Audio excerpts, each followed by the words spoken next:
Bonjour et bienvenue dans notre nouvelle émission Impact Live. Aujourd'hui, j'aimerais vous parler de l'importance de suivre Jésus. Suivre Jésus. Jésus est quelqu'un qui a demandé aux disciples de le suivre. Il les a appelés. Il a dit à l'un, suis-moi, lève-toi, viens avec moi. Jésus a lancé des appels. Et il y a deux passages dans les Écritures que j'aimerais lire.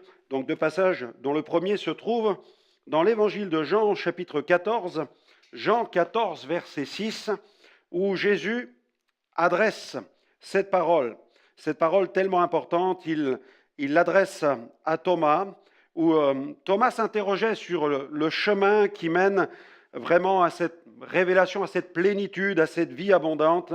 Seigneur, il disait, Seigneur, nous ne savons où tu vas, comment pouvons-nous en savoir le chemin? C'était vraiment la question que Thomas se posait, connaître le chemin qui permet de continuer à vivre la vie de plénitude qu'il a connue tout au long du ministère terrestre du Seigneur.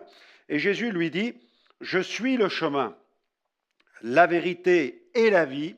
Nul ne vient au Père que par moi. Gloire à Dieu.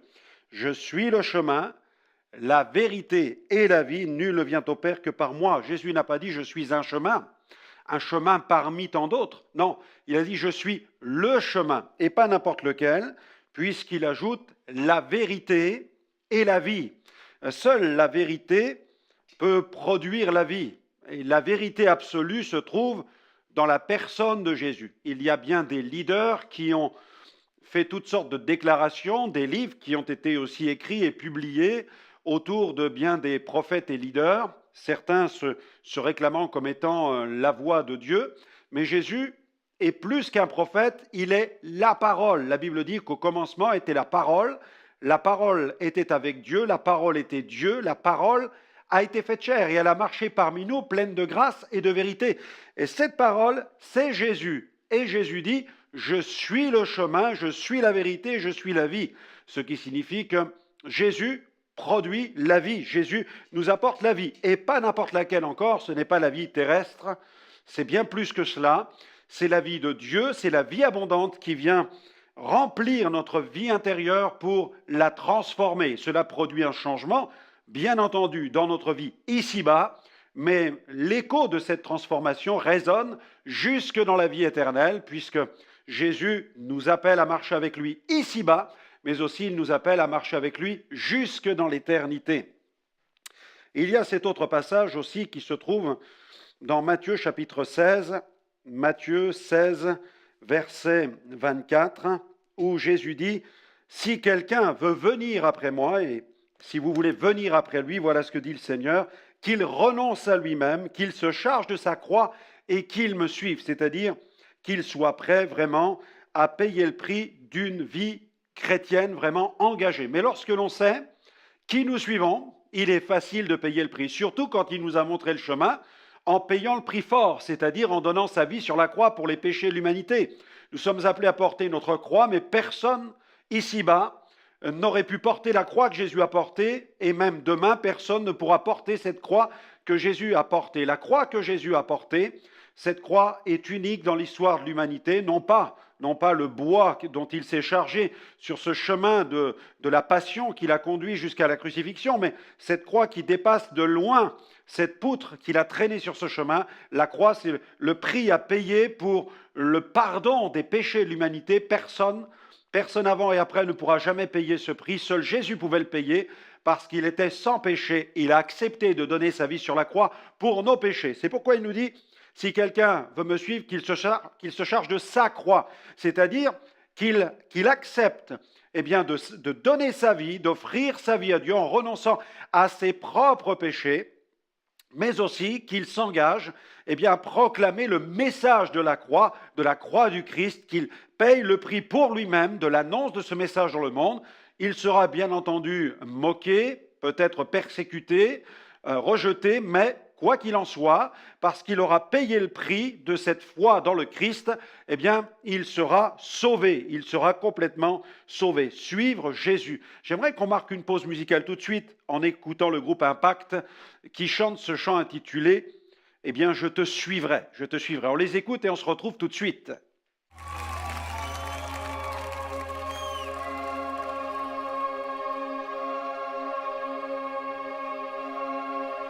Dans la joie quand le soleil m'inonde, sur les monts où ta présence abonde. Oh. Jésus, je te suivrai. Dans la peine quand mon âme sombre, dans la vallée du deuil et de l'ombre. Oh. Jésus, je te suivrai. Car tu es mort pour moi. Je vivrai pour toi. Tu t'es offert sans rien garder. Tu as souffert pour me sauver.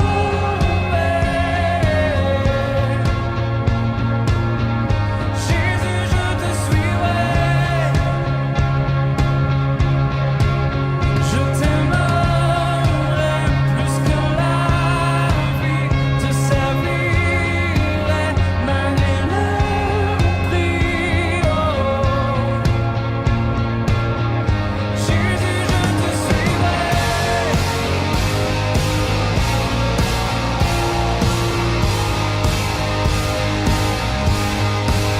Confiant quand ma foi est profonde, dans le doute quand ma paix semble fondre.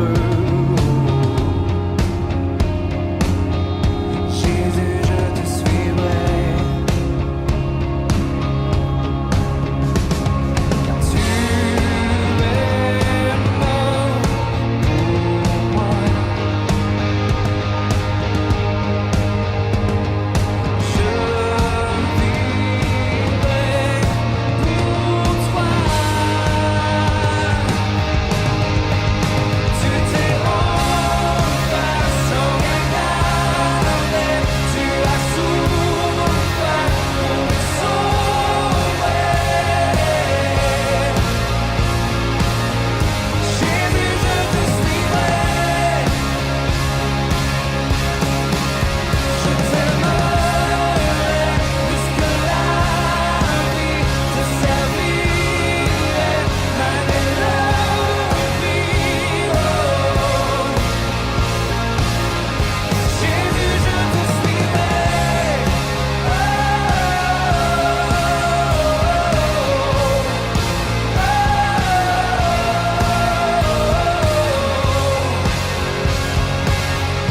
Jésus, je te suivrai. Jésus, je te suivrai.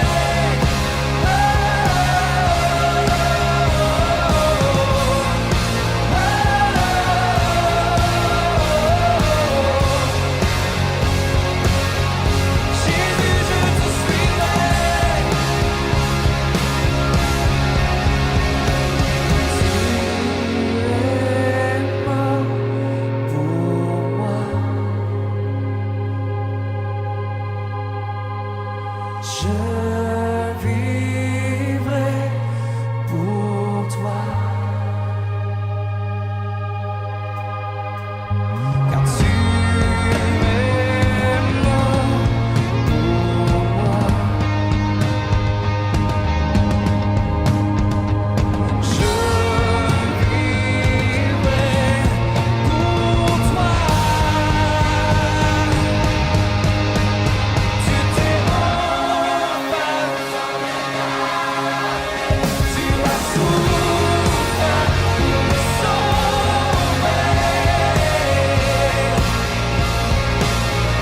Jésus, je te suivrai. Je t'aimerai plus que la vie, te servirai malgré le prix. Oh. Jésus, je te suivrai.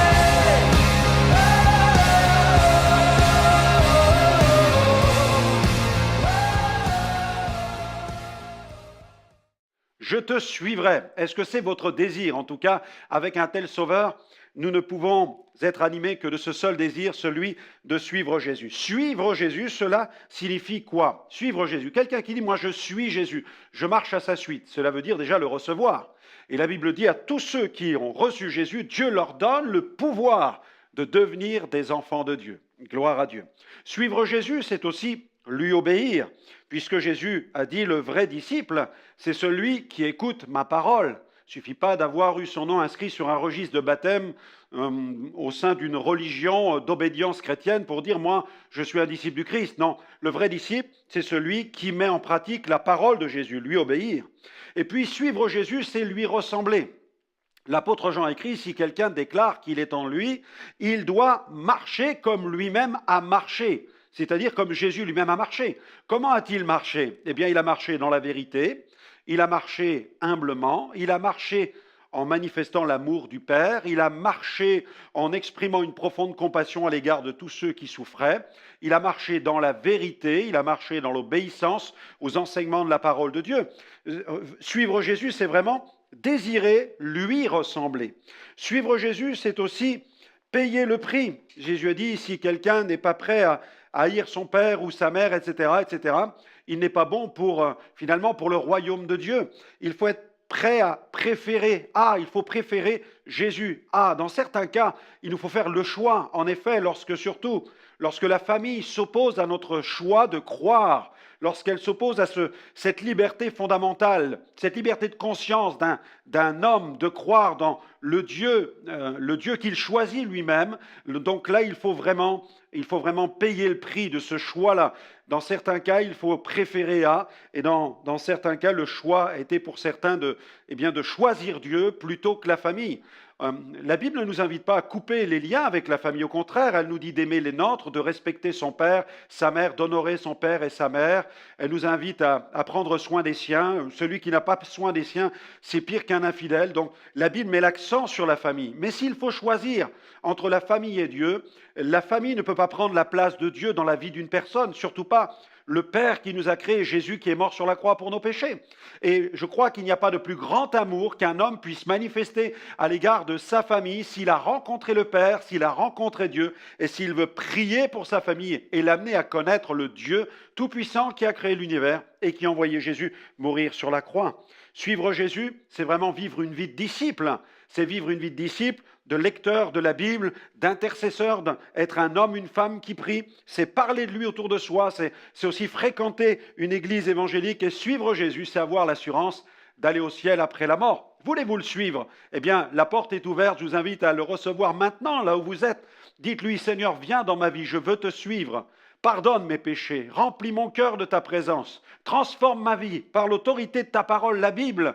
Seigneur, et je m'engage maintenant à vouloir marcher avec toi parce que je veux te suivre, non seulement ici-bas, mais aussi jusqu'au bout, jusque dans le ciel, jusque dans l'éternité. Amen, amen. Je vous invite à continuer cette découverte de ce message biblique et retrouvez-moi dans une prochaine émission parce que l'impact de l'Évangile produit vraiment la vie. Que Dieu vous bénisse.